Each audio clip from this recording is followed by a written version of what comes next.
دین اسلام کی جتنی بھی تعلیمات ہیں فطرت انسانی کے عین مطابق اللہ تعالیٰ نے جس طرح کا انسان کو بنایا ہے اور جن چیزوں کی اسے ضرورت ہے انہی چیزوں کی تعلیمات کا نام دین اسلام ہے۔ جب ہم دین سے ہٹ کر کوئی کام کرتے ہیں تو اس کا معنی یہ ہوتا ہے کہ ہماری جو ذاتی اپنی فطرت ہے، جو ہمارے جبلی تقاضے ہیں، فطری تقاضے ہیں، ہم ان تقاضوں کی مخالفت کرتے ہیں۔ دین بالکل انسان کی فطرت کے مطابق اسے احکامات دیتا ہے۔ ہماری دینی تعلیمات کا جو بنیادی نقطہ ہے کتاب و سنت میں وہ یہ ہے کہ ہم امت وسط ہیں، ہم درمیانی امت ہیں، افراط و تفریط سے پاک، شدت سے، غلو سے، تنگ نظری سے، ان چیزوں سے پاک، درمیانی اور معتدل امت وسط۔ افراط و تفریط سے پاک ہونا یہ اس امت کی خوبصورتی ہے۔ نہ اس طرف زیادہ جھکا جائے نہ اس طرف زیادہ جھکا جائے، بلکہ دین کا حسن یہ ہے کہ انسان معتدل زندگی گزارے۔ قرآن مجید میں اللہ کریم نے فرمایا وَلَا تَعْتَدُوا، حد سے نہ بڑھو، إِنَّ اللَّهَ لَا يُحِبُّ الْمُعْتَدِينَ، اللہ حد سے بڑھنے والوں کو پسند نہیں کرتا، محبوب نہیں رکھتا۔ اللہ تبارک و تعالی ان لوگوں کو پسند نہیں فرماتا جو اعتدال کا رستہ چھوڑ جاتے ہیں۔ بعض لوگوں کی یہ طبیعت ہوتی ہے کہ وہ اپنی مزاج کے لحاظ سے ہی کبھی اس پلڑے میں جھک جاتے ہیں، کبھی اس پلڑے میں جھک جاتے ہیں۔ کسی سے دوستی ہوئی تو پھر اس قدر زیادہ ہوئی کہ غلو کا شکار ہو گئے، جان بھی حاضر، مال بھی حاضر، سارا کچھ ہی تو ہے، گھر کی باتیں بھی بتا لی، باہر کی بھی بتا لی، کاروبار کی بھی بتا لی، سب اسی کے نام کر دیا۔ لیکن جب اس شخص کے ساتھ اختلاف ہوا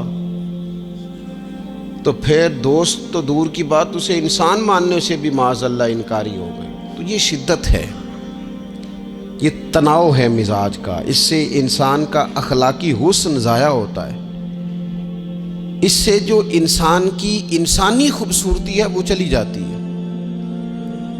وہ کسی نے کہا تھا کہ تعلقات جب حد سے گزر جائیں تو غم ملتے ہیں، اس لیے ہم ہر شخص سے کم ملتے ہیں۔ ہم کوشش کرتے ہیں کہ معتدل رہیں، زیادہ آگے بڑھنا ہی نہ پڑے۔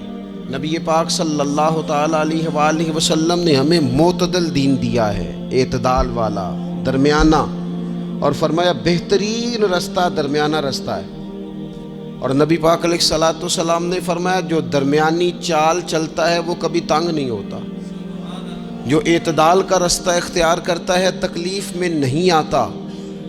معتدل چلنے والے لوگ جو ہوتے ہیں ان کا بیلنس ہمیشہ ٹھیک رہتا ہے، ان بیلنس نہیں ہوتے۔ تو معتدل زندگی گزاریں، اعتدال پسند بنیں، چیزوں میں شدت نہ لائیں۔ نبی پاک علیہ الصلوۃ والسلام نے فرمایا دین میں بھی غلو نہ کرو، فرمایا تم سے پہلے لوگ غلو کی وجہ سے ہلاک ہو گئے۔ کچھ لوگ غلو کرتے، چھوڑ دیا جی میں نے سارا کچھ، میرا کوئی تعلق نہیں جی، میں نے نہیں بیاہ کرانا، میرا شادی سے کیا لینا دینا، میں نے گھر چھوڑ دیا جی، اب میں نے تسبیحاں ڈال لی ہیں گلے میں جی، میں اب بس مسجد میں ہی ہوں جی، میں فلانی جگہ۔ دین تو اس کو پسند ہی نہیں کرتا، یہ تو حقوق سے بھاگنے والی بات ہے، شریعت تو اس کو سپورٹ ہی نہیں کرتی۔ اور میں نہ جناب چھوڑ دیا جی میں کچھ نہیں کھاتا جی، بس میں تو روزہ رکھتا ہوں ہر روز، ساری رات اللہ اللہ کرتا ہوں، اس کو پسند نہیں کرتا دین اسلام۔ آپ کو معتدل رہنے کا کہا گیا ہے۔ وہ جو رہبانیت اختیار کر لی تھی یہودیوں نے، عیسائیوں نے، غاروں میں چلے گئے، نکل گئے جنگلوں میں، تو حضور نے فرمایا میرے دین میں کوئی رہبانیت نہیں ہے۔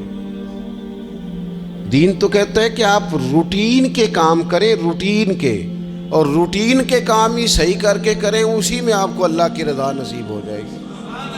لیکن حضور نے فرمایا جو محنت کر کے روزی کمانے والا اللہ کا دوست ہے، سچا تاجر جو ہوگا اسے اللہ قیامت کے دن نبیوں کے ساتھ جگہ عطا فرمائے گا۔ تو نبی پاک علیہ الصلوۃ والسلام نے تو سپورٹ کر دی، فرمایا جو تو کام کر رہا ہے یہی کرتے کرتے تجھے اللہ کا قرب نصیب ہو جائے، اسی کو صحیح کر کے کر۔ یہ جو غلو ہے، یہ جو شدت پسندی ہے، اس سے منع کیا۔ نبی پاک علیہ الصلوۃ والسلام کے گھر میں 3 صحابہ کرام علیہم رضوان تشریف لے گئے۔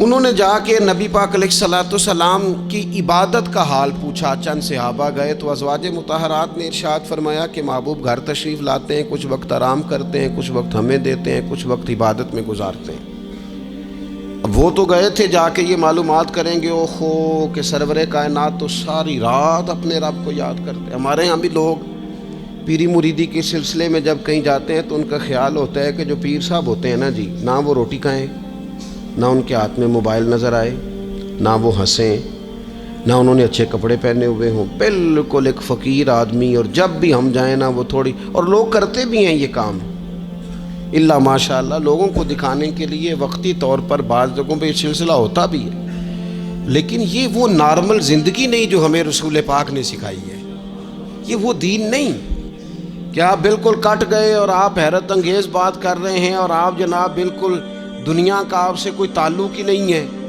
یہ تو رہبانیت ہے اور اسلام اس کو قبول نہیں کرتا۔